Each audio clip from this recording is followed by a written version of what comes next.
Now will request our last speaker, Mr. Ghazi Abdullah, who is Assistant Professor, Department of History in Pakistan Studies, University of the Punjab. The topic of his presentation is 10 Years of BRI, A Road to Prosperity. We are having the conflict between the governments and the state on one side and the people and their aspirations on the other side. And in between them, we just echoed one voice, BRI, CPEC, opportunities, and many other things. So I believe that despite all the apprehensions, despite all the doubts about the CPEC and BRI, it has a lot of potential. It has a lot of opportunities. It has a lot of positivity in nature, in its essence. But why? In my humble submission, until now, we haven't started a real discourse or dialogue on CPEC and BRI. That is why, as one of the important speakers on the podium, they also mentioned about it, that there is an urgent need to have a real dialogue on this very important concept, which is definitely actually bearing many minds around, whether they are proponents, whether they are dissenters, like United States, like other Western countries, and etc., etc. So I feel that there are more cliche talks and discussions rather than meaningful, rather than concrete dialogue over this important concept. So my paper, BRI and CPEC, History, Challenges and Prospects, is a very detailed one, and don't be afraid of it. I will not share all the details with you at this moment, but just I will pinpoint some of the very important aspects of this paper. This paper is based upon some very important documents as well, which are available in the United Nations website as well. Some of the important books on CPEC, they have been consulted. But my major concern is that what are the concerns and doubts about the BRI. In fact, the most important concern about the BRI and CPEC is that debt sustainability. I'm just pinpointing all these doubts. The lack of transparency, the environmental impacts, particularly the Western countries like United States, the capitalist economies, they are actually raising and propagating against the CPEC, that it can result into environmental pollution as a result of many projects, particularly in Pakistan. Social and human rights concerns are also being raised in the Western academia. Geopolitical motives of China, as you have mentioned about it, there are many concerns about it. We even echoed about another emerging East India company in the modern world, and they are actually attaching it with the rise of China in this region particularly. So I think that these are very important and serious concerns for all of the people, whether they are proponents or the dissenters.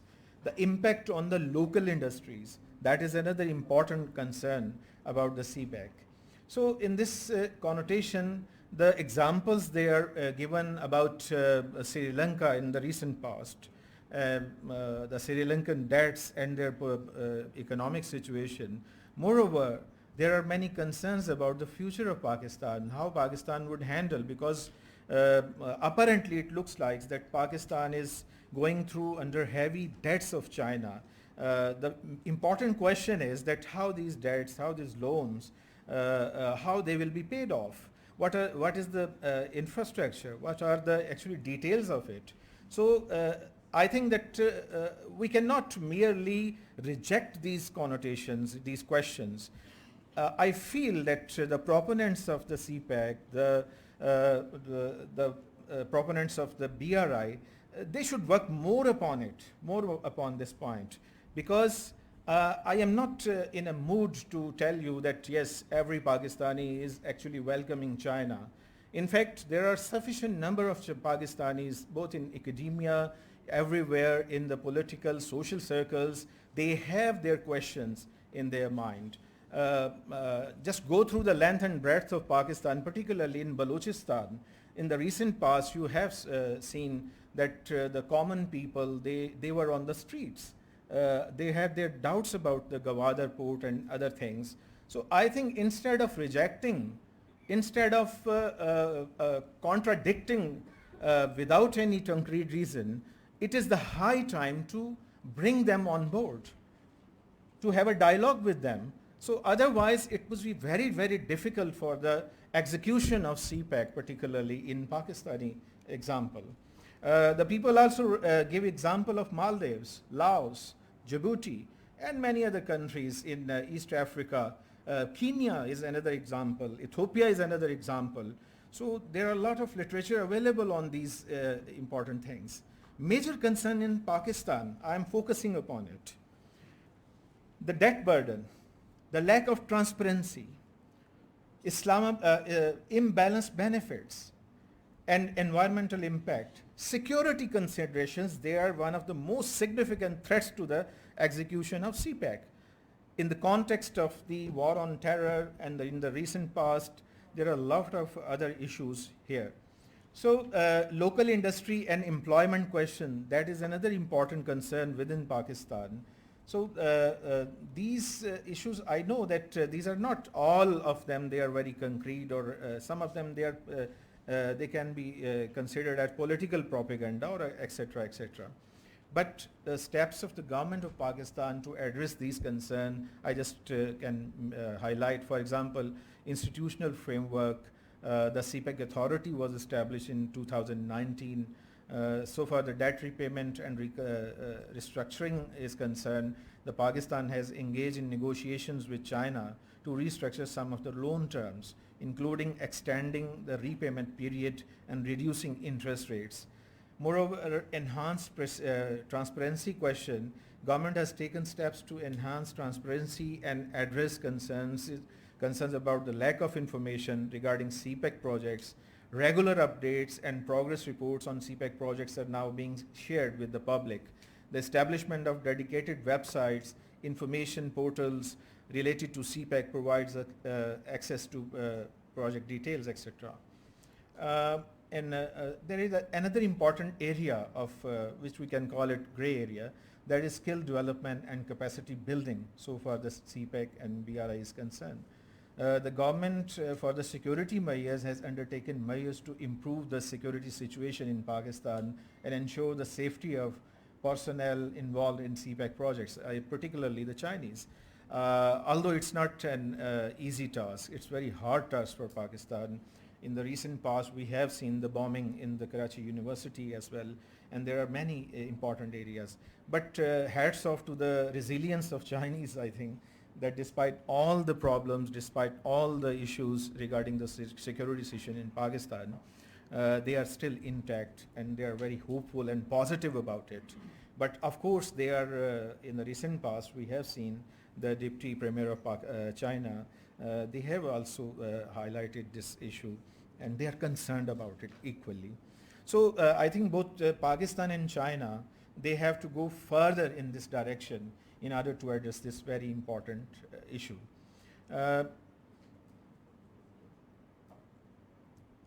How CPEC has impacted the local communities in Pakistan? This is another important question of my paper. The job creation, infrastructure development, energy sector development, industries and economic opportunities, socio-economic development, challenges and disparities, local participation and skill development, these are some of the fundamental questions and issues related to Pakistan and its role. Example of infrastructure development which raise concerns, I'm just pinpointing those. For example, the Amir Bhasha Dam, that is one of the significant examples. Gwadar Seaport and Coastal Development Area, that also has a lot of concerns. Thar coal mine power project, that has another important area where the infrastructure development concerns are there among the stakeholders. Karakoram Highway Expansion Project, that is another important area. Industrial zones and land acquisition issue is very important issue. We cannot ignore either the Chinese side or the Pakistanis particularly.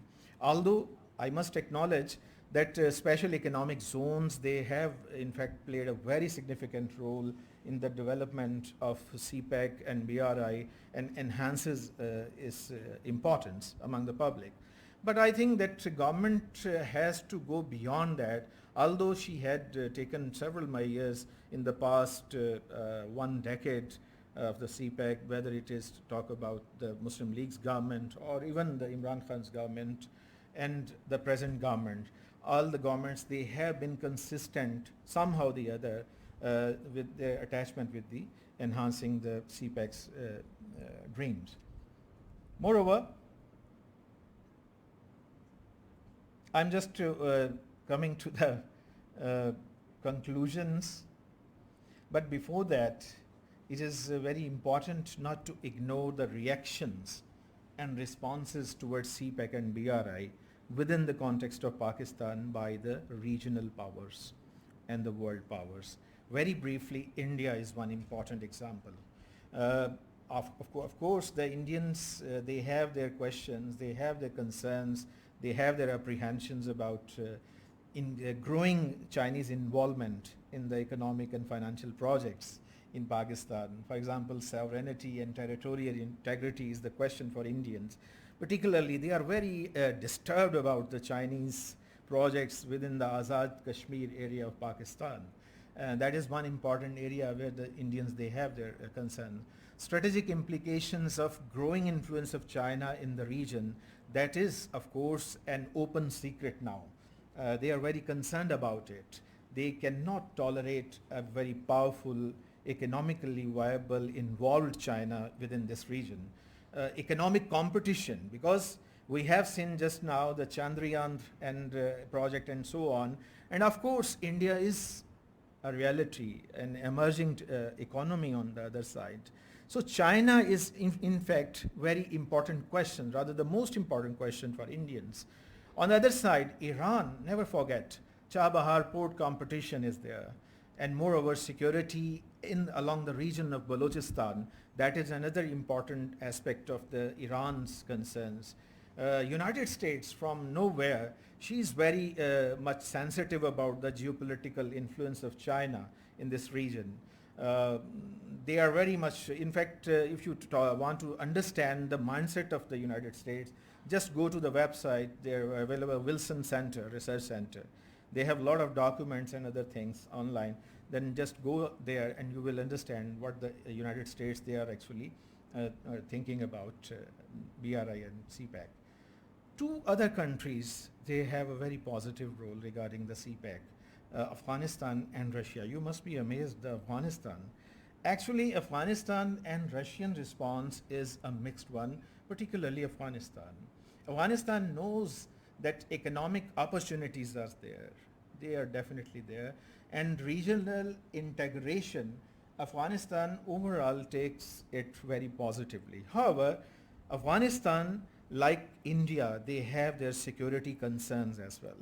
So this is another area where the CPEC stakeholders, Pakistan and China, they can negotiate further with Afghanistan, because this peace, of course, we know that is very important for all of us. When we talk about the community of shared future, definitely we have to talk about the community of shared peace and stability in the whole region and the world.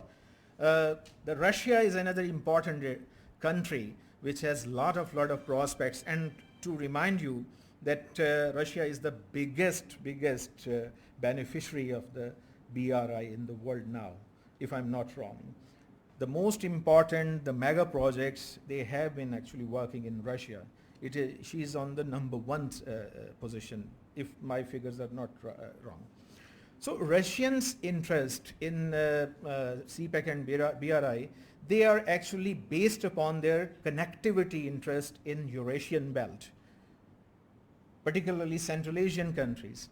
Collaboration and synergy, that is another important area where the Russians, they have their opportunity in collaborating with CPEC. And of course, the geopolitical consolidation and in the context of the Ukraine war and other global happenings, of course, Russia is and will be a very important partner of this whole project. So in the end, I will just conclude my findings, or whatever you call it. I will say that the China-Pakistan Economic Corridor and Belt and Road Initiative, launched in 2013, they have a significant implications for Pakistan and the whole region. China views Pakistan as a crucial partner in advancing its strategic and economic objectives through these initiatives. Pakistan benefits from CPEC and BRI through infrastructure development, energy security, economic growth, trade facilitation, investment opportunities, and regional connectivity. These initiatives have also impacted Pakistan's relationship with other countries in the region, fostering cooperation, regional economic integration, and potential stability. The future prospects of CPEC and the BRI hold opportunities for the completion of infrastructure projects, industrialization, regional connectivity, energy cooperation, and of course people-to-people exchanges, and the expansion of BRI beyond Pakistan. However, it is equally significant to address the challenges, the concerns related to governance, transparency, sustainability, and equitable distribution of benefits to ensure long-term success and inclusive development. Overall, CPEC and BRI continue to shape Pakistan's socio-economic landscape and regional dynamics, with their long-term impact still unfolding, because it's an ongoing project. I thank you very much for your patience.